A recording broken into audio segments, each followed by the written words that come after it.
Sa mapagpalang araw sa ating lahat mga kapatid. At ngayong araw naman ay pag-uusapan natin ay the origin of demons. At ang ating Bible verse ay mula sa Jude chapter 6.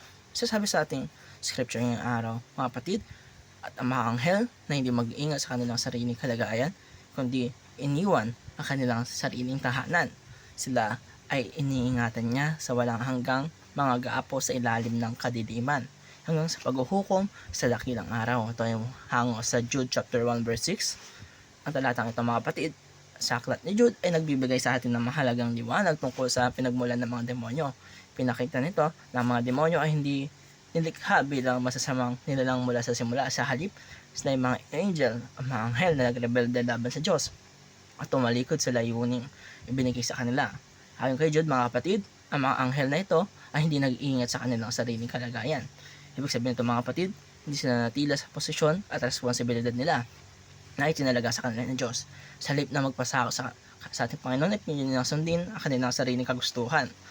Ang pagre-rebelde na ito ay mga kapatid kay kaugnay ng rebelyon ni Satanas na humila sa maraming anghel upang sumama sa kanyang pag-aalsa laban sa Diyos. Mga kapatid, binanggit din na iniwan nila ang kanilang sariling tahanan. Ang pararalang ito ay itong nagpapakita ng sadyang pagtalikod sa kaayusan ng Diyos, sa kaharian ng Diyos. Dito basta-basta aksidente pagkakamali. Ito yung sinasadyang pagpili. Dahil dito mga kapatid, mayroong mga kakakibat itong mga bigat na pananagutan ng parusa.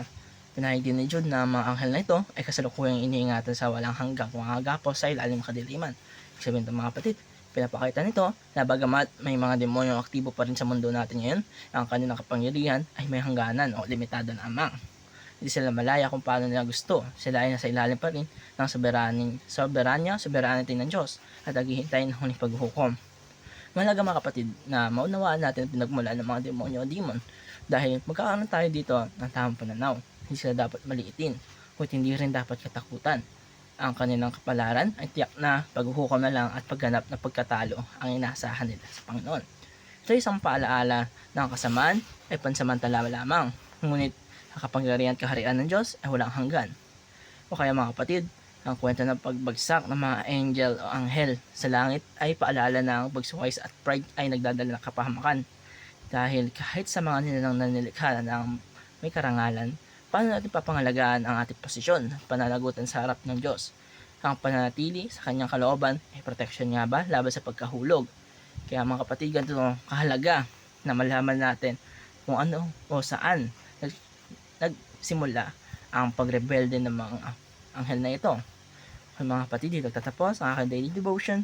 Maraming salamat sa panonood.